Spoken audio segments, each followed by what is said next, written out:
and welcome to Moyo Talks. Moyo Talks is a platform for healing, personal development, and spiritual growth. And my name is Mark Bind, and I'll be your host this evening. So this evening, we are fortunate enough to be speaking to Jackie Burnett. Jackie is an adventurer, both in journeys of the spirit and in the world of financial strategy. Raised in South Africa, she is qualified in business studies, which has enabled her to help numerous businesses achieve their strategic and financial goals. However, Jackie has always pursued a parallel interest in spirituality, which has guided her into her writing career. And I was very fortunate to be gifted a copy of Jackie's book just before the Christmas holidays. And that was my December read, which I thoroughly enjoyed. And I knew that this would be a great interview for our platform. So Jackie, a very, very warm welcome to you. Thank you for being here this evening. Thank you, Mark. I'm looking forward to our conversation. Yeah, so your book was really, really powerful, and it really was great to have that as my December read. But you shared a lot in that book. You really came out, and a lot of things that people often would keep as their family secrets, you just came out with. How does it feel to... Finding the ability to speak my truth through my lens and share the gut of my story and the pain of it. And even though it's created discomfort, obviously, for some other people who are present in it, but I couldn't talk about these other people. I couldn't share, experiences as to how other people had impacted me or maybe hurt me if I wasn't prepared to share my nasty side too, and the side of me that I certainly didn't like. Yeah, and we'll come to that in a minute. I was hoping you'd avoid that. But so you found that writing the story is actually a part of your healing process. It's interesting because a lot of people have asked me that, and originally I thought that wasn't a part of my healing process. But what I've realized since I've completed the manuscript is that the healing process is continuous. It doesn't stop. So yes, definitely the book was a part of my healing process, but that's an ongoing process. I don't think that it ever comes to an end. It's about finding and staying with consciousness is a daily practice, as you well know. Okay, so Jackie, the first part of your book, I mean, this is really where I found myself gripped to what you were saying, because, I think in some ways, a lot of it is easy to resonate with, and a lot of it was actually quite shocking and quite profound. But you really share about the emotional abuse that you suffered as a child. Mark, the challenging thing with emotional abuse is that you don't have scars, not like physical abuse. And one of the things with emotional abuse that a lot of people don't really understand is it's an attack on the soul. We're not attacking the body. It's an attack on the soul. And if a young soul isn't developed enough or secure enough, it disconnects from itself in some level, and the ego then starts to play out in a form of crisis, which then creates disconnection often from the spirit of who we are. And certainly what happened for me in that disconnection, as I became confused about myself or confused about my own identity or who I was, because part of the emotional abuse was being shamed all the time, feeling ashamed for who I was, or shameful for not wanting to carry the secret that my father wanted me to carry.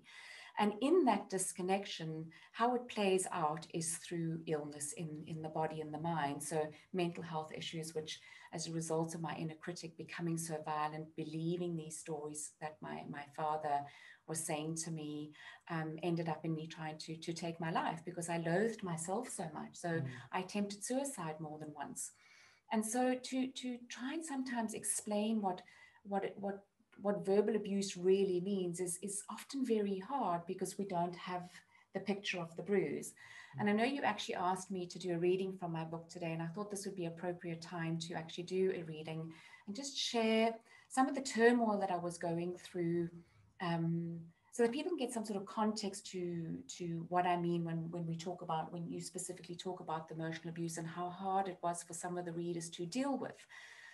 So there's a story that I have where I was 15 years old and I wanted to have my ears pierced, and I decided to have it done, and a friend and I were going to go and have it done together. And I told my mother about it, and my mother told my father, and I knew my mother didn't have her ears pierced, and there was a story around it which I didn't fully understand as a 15-year-old. But I was going to go down after school when my father decided to pick me up after school. And there he was, and on the way driving me down into the village, he spoke to me about why he felt I shouldn't have my ears pierced. And the overriding thing was this belief that he had that if God wanted me to have holes in my ears, I would have been born with them. So I sort of listened to him, and you know, at that age, everybody adores and loves their father. And I loved my father because he wasn't all bad. And at many times, he was the best father in the world. And when he spoke to me, he was so kind and considerate and understanding. And he felt that he was going to leave the decision to me, but he wanted me to make an informed decision. And so I sat with that. And that particular day, I decided that I wasn't going to pierce my ears. And naturally, he was pleased about it. But a few months later, as my fights between my father and I were breaking out and getting worse, I decided now I'm going to go and have my ears pierced. So I'm going to read from you in the book a little bit about what was going on. So this is a few months later. I decide I'm going to have my ears pierced. A few weeks later, the school term was well underway, but I was still struggling to force Vinesh out of my mind. I needed a distraction, and my fights with my father were not helping. It even called me a fucking bitch in front of Alison. So I decided I would try and pierce my ears and see what God's response would really be. This time I wasn't stupid enough to tell my mother. It was a Friday afternoon, and Alison agreed to accompany me to the pharmacy before we went to our youth group. My ears had been wiped with rubbing alcohol, and I was about to go through with it. Hang on, can I use the phone? I asked. Alison groaned and spat out her chewing gum. She chewed gum all the time for weight loss. I too had gotten a little fat and would have loved a quick fix, but my father would never have let me chew gum. Alison rolled her eyes and said, "Please don't tell me you're going to call your dad and ask for permission." "But Alison, my dad said I could do it if it was an informed decision. So I want to show him respect and let him know." Alison looked at me strangely, and I realized that she pitied me. I'd always thought it would be the other way around. But the real reason I wanted to call my dad was I wanted to check whether he'd meant it when he said it was my decision. I went to the phone and dialed the home number, and Mark, my older brother, at home on military pass, answered the phone. "Hi, Mark. Listen, can you please tell Dad I've pierced my ears?" I lied. "Dad, Jacqueline got her ears pierced," he said. And then I heard the screaming. "You tell your fucking sister I'll put 50 stitches in each of her fucking holes when she gets home." "I guess you can hear him," Mark said. "Jacqueline," said my father. "He must have grabbed the phone." And then he started screaming so loud that I held the receiver away from my ear. I was stammering so much I couldn't say I hadn't yet done it, that I had lied. I was sobbing when at last he hung up with a reminder that he was ashamed to call me his child. "What happened?" asked Alison, but I couldn't answer. Alison called her mother, who drove me home because she didn't think I could walk home. They dropped me off in the driveway, and I tried to gather myself and focus on what would he say or do to me next once I got inside. I hesitated for a second at the garden gate, decided what to do, and then stepped forward. And you know, the thing is that with emotional abuse, I was constantly anxious because my father could go from being the most amazing dad in the world, loving and kind and generous, and have these amazing conversations with me, to someone who would just lose his temper.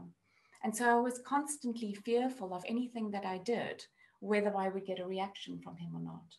And not only with the constant anxiety and fear, what sort of came up was my own sense of self-loathing and shame, which led me then to, you know, attempting suicide more than once as a teenager shortly after that. Yeah.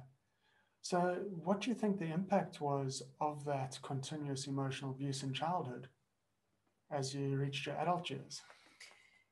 You know, Mark, one of the things as I've studied more and more since I came to completing this manuscript in 2012 was realizing, and probably the hardest thing that I had to come to terms with in terms of my studying myself and educating myself in the field, was realizing that the very thing that triggers me in another human being is the very thing and the very lesson that I needed to learn. And realizing that I had taken on some of these behaviors, and that the very thing that I loathed inside my father, I had turned inside of myself in terms of attacking myself. I was so violent. My inner critic was so violent. My self-loathing was so violent that it had driven me to trying suicide more than once. And even when I talk in the book of that I'm going up to the mountains to write this book, I'm actually on a mission to take myself out again. But at that stage, my ego is so in control, because what happened in the last year or two of my marriage is we were going through a situation, my ex-husband and I was annoyed at him for something that he had made a decision with regard to a business that he bought, where I hadn't agreed with him on the decision. In fact, I'd actually told him that it was a bad decision. And it unfolded into a situation which then consumed 10 years of my life. And I was so angry at him that in the last 2 years of my marriage, I then became the attacker. And I started speaking to him the way that my father spoke to me. And I hated myself even more, because the very person that I loved more than anyone in the world, I was attacking. Yeah. And that led you to a place where you started your healing journey. And to do so, you kind of gave up everything that you had. I look back now and I think, without even knowing it, and the way that I understand suicide ideation, there's this part of you that's actually taking over, and it's your ego that's in control, that's wanting to take you out. And I didn't even know necessarily that I was on this quest. I even think of the time which I share is when I'm caught in the snowstorm. I think I actually put myself in harm's way when I look back at it now, but it was the very thing that woke me up. And in waking up to the fact that I was chasing this death experience again, of wanting to suppress this part of myself, I woke up to the fact that I really wanted to heal. So whilst I had thought I'd healed, I realized that I hadn't healed. And sadly, in that, I ended up still being relatively self-destructive, because I didn't trust my husband or myself to be able to heal in front of him. I felt that the only way that I could look after this person that I loved was to run away from him. This will make me maybe a little bit emotional, but so it was very hard when I look back at it now. But at the same time, had I not fallen apart so completely, I was either going to once again get it right and actually kill myself and get it right, or I was going to fall over and start to heal fully for the first time, which I believe I've done. Yeah, so there's that moment after your walk in the snowstorm where you got lost in a blizzard in the Rockies. Yes, that's right. Which, not you're putting Not your for life the at faint. risk there, yeah. But then you get back to your car and you realize in that moment that you're actually happy to be back at the car. Mark, and as you find out in the book, I've actually been exposed to my near-death experiences. So besides the 2 attempted suicides, I had a near drowning at the age of 2. My car went off a cliff into the sea, down 150 meters of cliff into the sea when I was 18 years old. And then this final one, my 9th near-death experience, is where I'm caught in this snowstorm. And I went out innocently on a hike. But if I look back now, I wasn't responsible that day. I didn't really check the weather. I didn't really check whether I had enough water. I didn't really understand what I was up against. And what happened is I got into the mountains and I got lost. Not being experienced enough, for starters.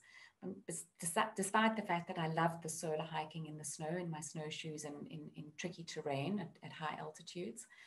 And I ended up in the snowstorm, and halfway through realizing I was in danger and that I was in trouble, first of all, this bravado kicks in and you think you're going to be able to get through this, until I got to the point where I was completely dehydrated and depleted. And I should have been back at about 2 o'clock, and it was getting dark, so it was already 4, 5 o'clock. And at some stage I just curled up in the snow crossing a meadow and nearly froze to death in 2 minutes, because you don't realize all your perspiration has gone to the inside of your clothing. And I panicked and I thought, you better push through. So I had some idea of where I thought I needed to go. And so I was walking towards this hill, thinking that if I climbed over the hill, I'd get back to the lakeside and then be able to find my car again.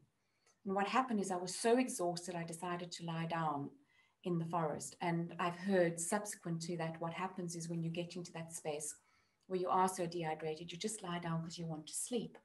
And as I was falling asleep, something took over me, as happened in my other near-death experiences, which I can only call it as a power that I don't understand, something more powerful than me, that connects you, which woke me up. And it's like you go to the other side, you go to the other side of life.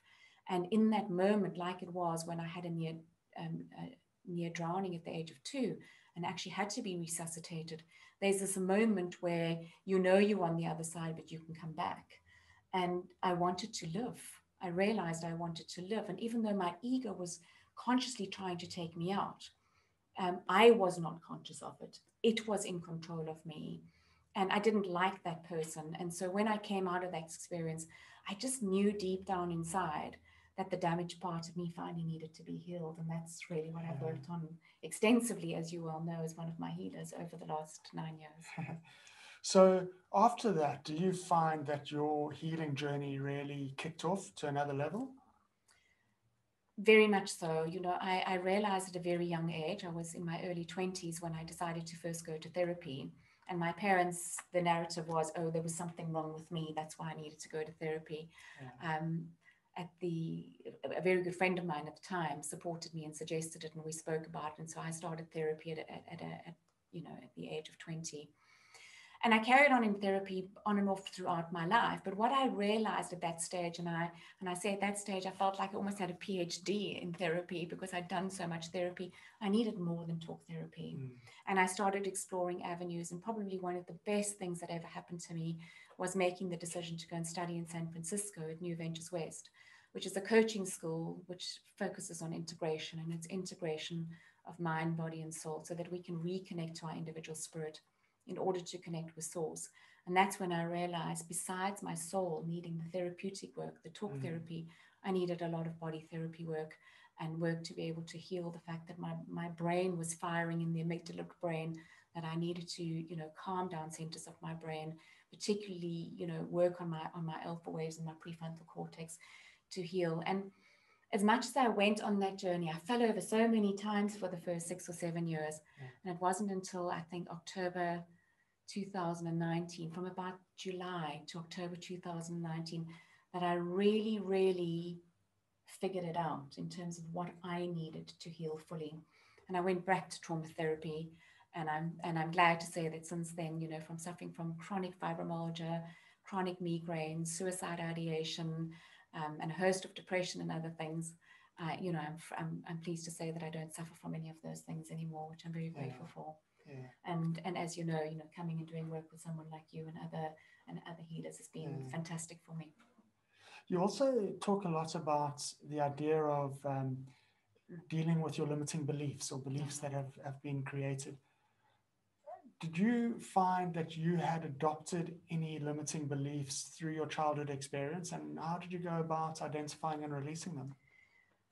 Well, we all know that our beliefs come from initially our parents, and then as society, whether we, through school or our societal narrative, our beliefs are then formed. And what happens is, at some stage, we hold onto our beliefs so tightly that we then start to press up against other people in terms of our beliefs. And if we look at the world at the moment, it's so fractured at the moment because people are trying to force their beliefs on each other. And so we're fractured and so divided.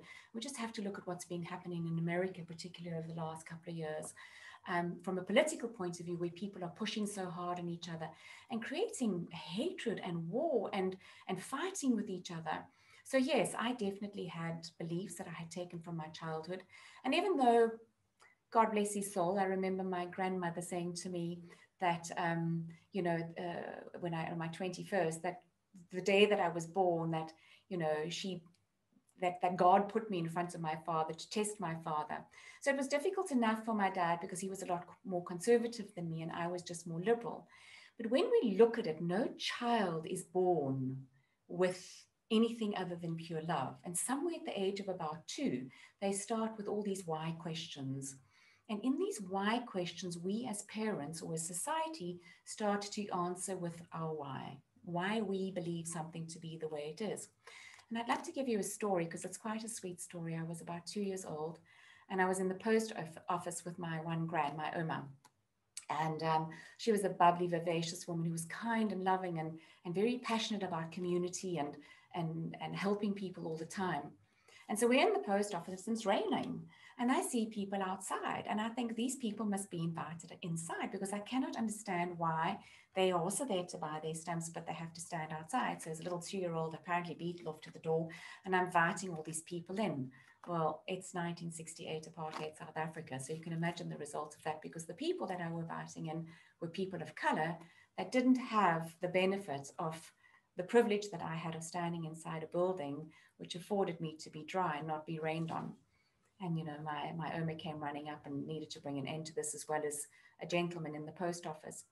So the deeper question for us then is, did my grandmother really believe that? In my heart of hearts, if I look back on that woman, I have to say, hell no. But was she just reinforcing the fear-based narrative of society at the time? I'd like to believe that. Never mind that that story stuck with me forever and impacted me to the point that I was always fighting against race. So was it because of something that happened to me, or was it just the fact that I somehow hadn't disconnected from that 2-year-old child? If we think about it, if we say take 100 children age 2 from everywhere around the world, so let's take them of different religious beliefs, different political beliefs, different countries, different languages, different religions, and we throw them all into a room and we ask them to play. Before long, those kids are going to be playing and having a blast. But we take the same parents from those children, we put them into another room, and we ask them to play nicely. We know that soon people are going to start separating into things that make them comfortable. And it might be based on how someone is dressed, based on someone's education, based on a societal narrative, based on color. There are things that might drive those adults, but none of them were born anything other than pure. So the only thing that is creating that separation is a belief that they have.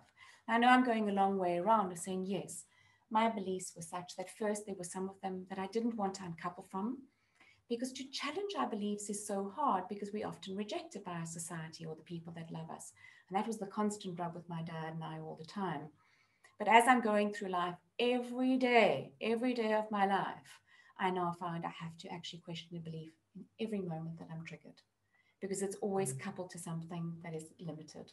Yeah. And so I don't think it's something that we ever, maybe, if I sit in the mountain for 40 years and meditate, I might get to that fully enlightened space. But it's something that I try to scrape through every day, because it's something that is the constant work for me and something very important to me.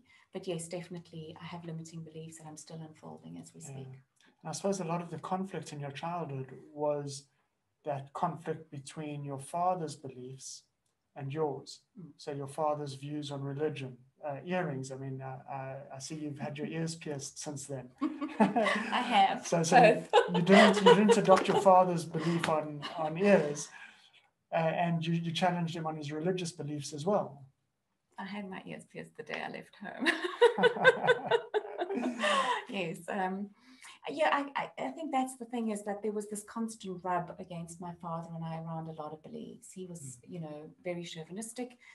My mother and I discussed after he passed, in terms of how he coped in the world, in terms of his racist views. And yet at the same time, there were times you would say that he wasn't a racist.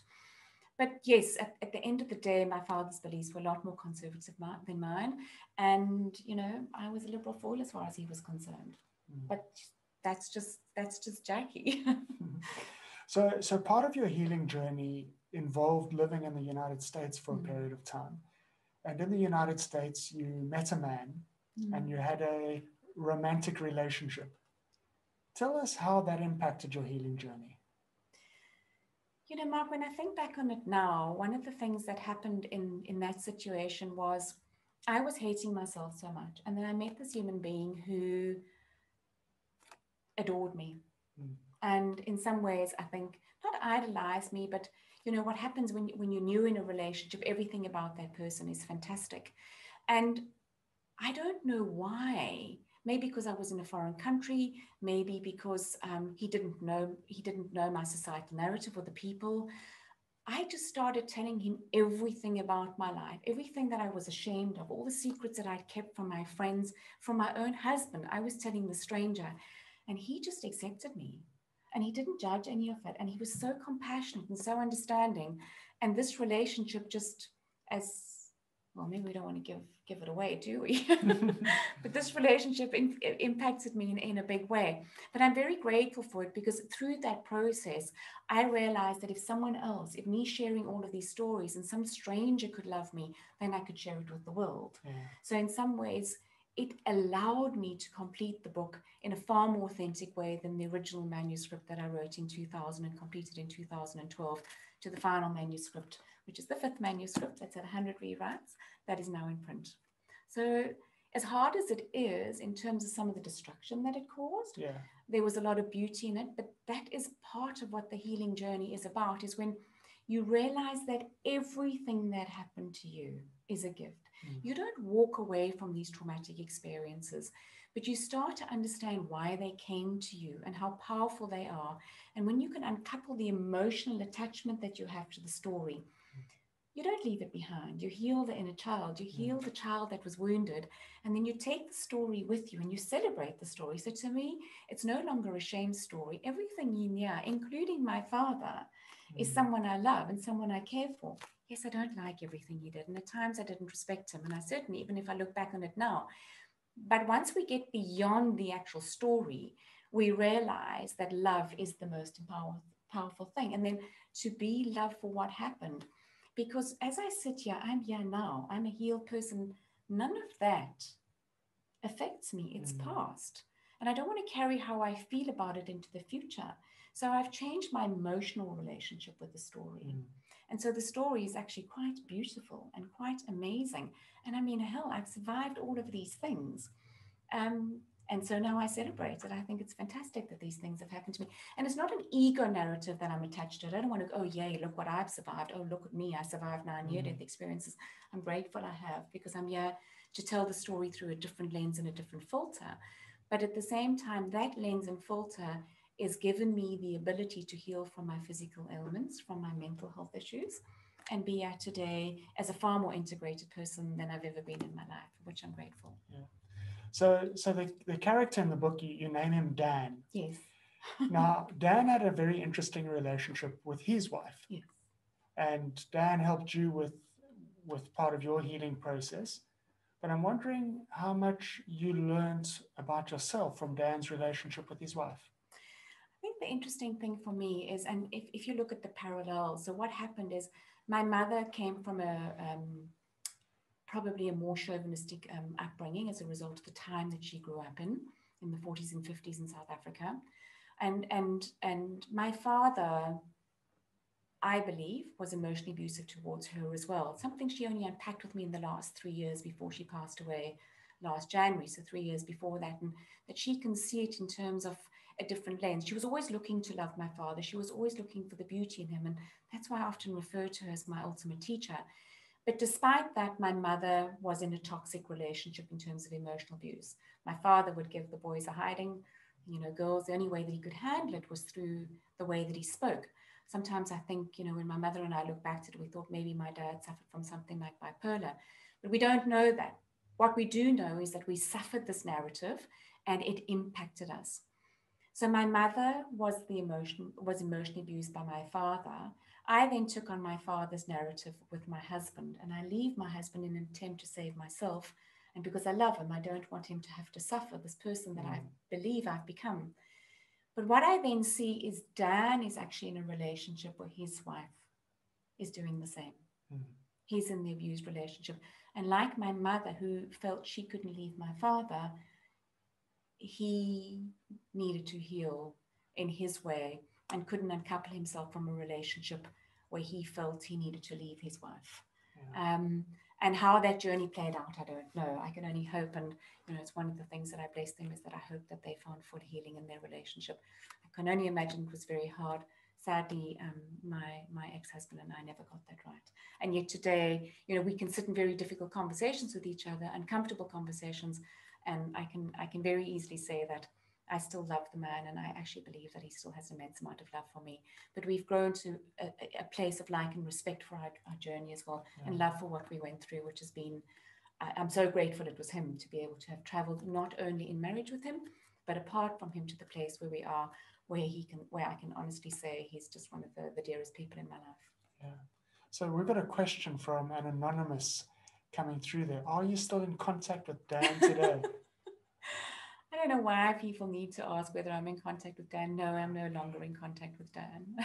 Don't know what that means for you if you have another question, but no, I'm no longer in contact with Dan. So if you do have any questions for Jackie, please post them into the Q&A and we'll get to them shortly. But Jackie, I'm interested in your Dare to Be Love movement. Tell me about Dare to Be Love. Mark, the Dare to Be Love movement was realizing with my own limiting beliefs that there are only two ways to be in life. And that's my call to action, is there are only two ways to be in life, to be love or not. And what that boils down to is, do you have the courage to look at a belief and say, is it limiting and exclusive? Is it bringing on fear, anxiety, or conflict with others? Does your belief need you to press it so against somebody else because you believe in right and wrong? Whereas when you can be love, everything about your belief system is infused with love. And therefore, your belief system becomes all inclusive and it's not limited. And I'm going to, maybe by way of a story, if that's okay, sort of talk about something that happened to me just a few days ago. And I was talking to my development editor about it. So the other day I was driving home and I was going down a one-way. And as I was going down, it's quite a tricky area in Cape Town where it's a single lane and you're merging into two double lanes and another two double lanes coming towards you, but you entering from a single lane.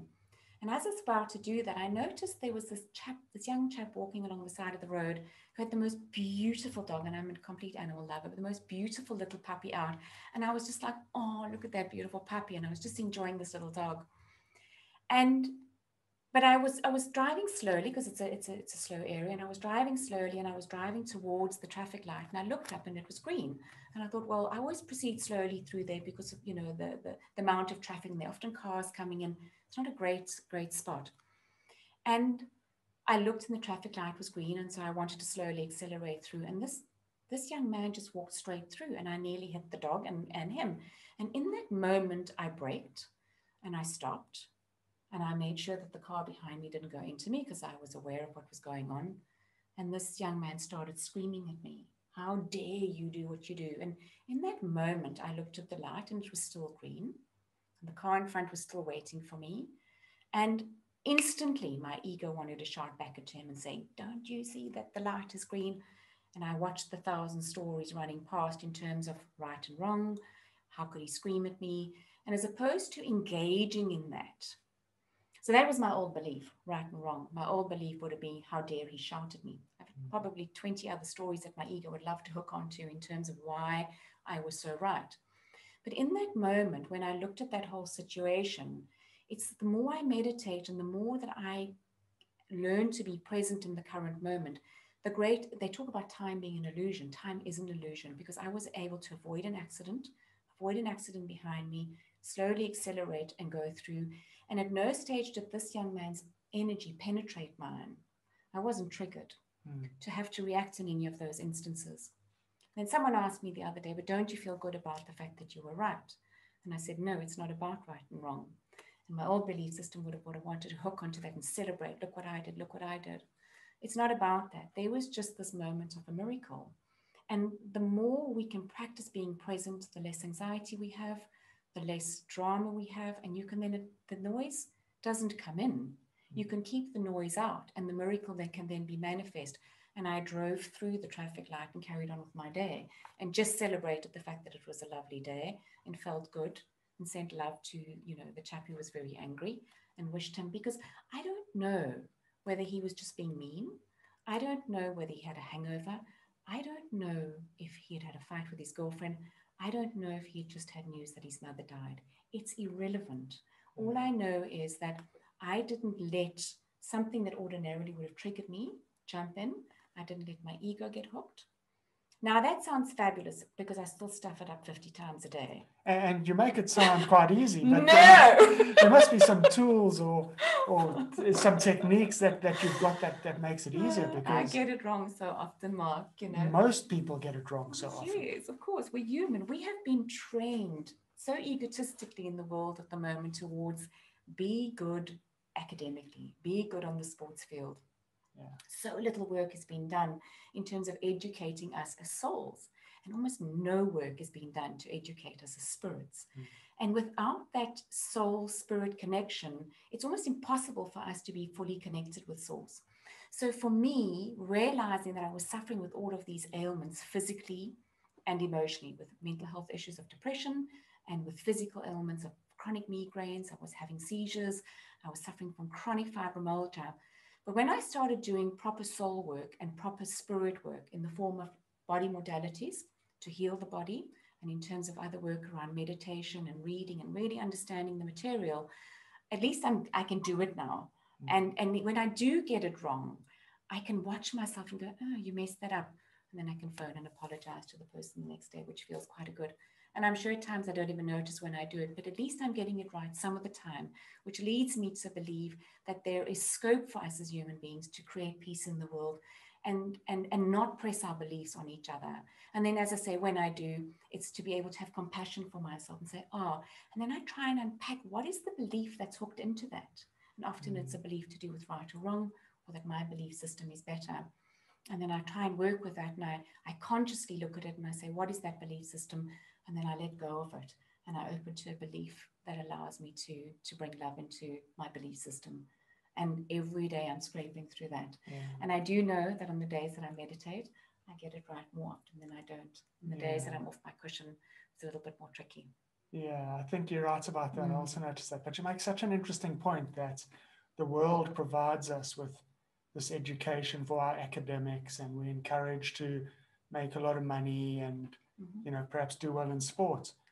But our personal development, our emotional development, and our spiritual development is left up to us. And I suppose it is through taking our own action in those areas that we can reach a place of greater peace. But the difficult thing is that we are ultimately responsible. Nobody can actually do the work for us. And we do lack the discipline at the best of times. While we can be great at going to gym and we've got our trainer and that type of thing, and, you know, to make our bodies look good, or we read and we like to say that we're informed about the news and the media and what's going on. We all like to be experts at everything these days. I thrive on knowing nothing these days on particular topics. I'm so glad, because this is what I'm really truly passionate about. This is what puts fire in my belly. So this is what I would want to continue studying and being a student at and getting better and better at. But yes, so we're spending a lot of time on educating our mind and a lot of time educating our bodies.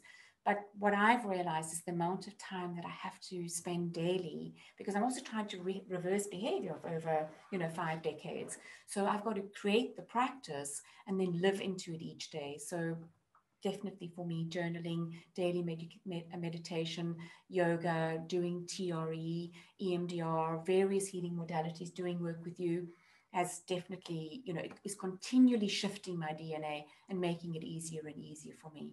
But number one is being grounded in my meditation every day. And I know you have a great meditation practice. And why you understand a lot of what I'm talking about. Yeah, thank you, Jackie. So before we go to the final question, I'm going to invite the audience once again to post their questions into the Q&A or into the chat. And I see there are no more questions coming in. But that same question came in twice about Dan. But a final question from me. You speak about the importance of mind, body, soul, and spirit. Yeah. Can you tell me a bit more about that? I think a lot of people seem to think that we as human beings are only made up of mind, body, and soul, or mind, body, and spirit. For me, and a lot of what my writing is about, is that we are actually all four. And I actually have a great model that I should have thought to bring along if I'd known you were going to ask me that question, and maybe you can post it to everybody who logged in, about what it means to be at these various levels. But so as I sit here, I know that I am body. I know that. You know that? Okay. What I'm saying to you right now, your mind is receiving. It's like a ticker tape. So I don't know if you've ever watched, when you watch the news, you've got the ticker tape at the bottom. That's just information that the mind takes. You can read a book, I can read a book, we'll have a different relationship with it. The next level is the soul. So what happens with the soul is almost like your personality. It's the part of you that decides what relationship do you have with that ticker tape information. So any of you that are sitting there in the audience today, what relationship do you have with what I am saying? It's either a positive reaction or it's a negative reaction at its core. You can be neutral, but usually we tend to lean one way or the other. Likewise, with our body, when we have a reaction, when we have a felt experience, so we see something happening and we have a felt experience. So, for example, the experience I had with the young man walking his dog, I could have had a negative experience or I could have had a boastful positive experience. That's my soul. What the spirit does, it has no reaction. It's only love. And it doesn't get caught up in any ego narrative. And it then infuses everything, soul, mind, and body, fully integrated with love. And when we can be connected with the individual part of us that is spirit, that is part of universal spirit and fully connected to source, then it's much easier for us to be integrated. So I hope that maybe explained the 4 elements of how we are actually formed as human beings. And we do very little work to actually connect and understand how our soul relates to our mind and body, and certainly almost no work in terms of understanding how the spirit of who we are can actually bring a different narrative to how we present in the world, in body with our actions, in our mind with our thoughts, and in our soul in terms of how we express ourselves. And then the spirit has the ability, when we connect with that, to bring love to all of that. Okay, that is a beautiful description. Thank you. And very useful. So thank you very much. Thank you. And Jackie, thank you very much for your time this evening. It's been wonderful to chat. I've wanted to ask you these questions for a long time. Well, wonderful to be here, and thanks for not only promoting the book but staying interested in the topic of healing, and because I know how much it matters to me and how much it matters to you, and it's wonderful, wonderful getting to know you better as well over these years. So thank you for that. Great, thank you, Jackie.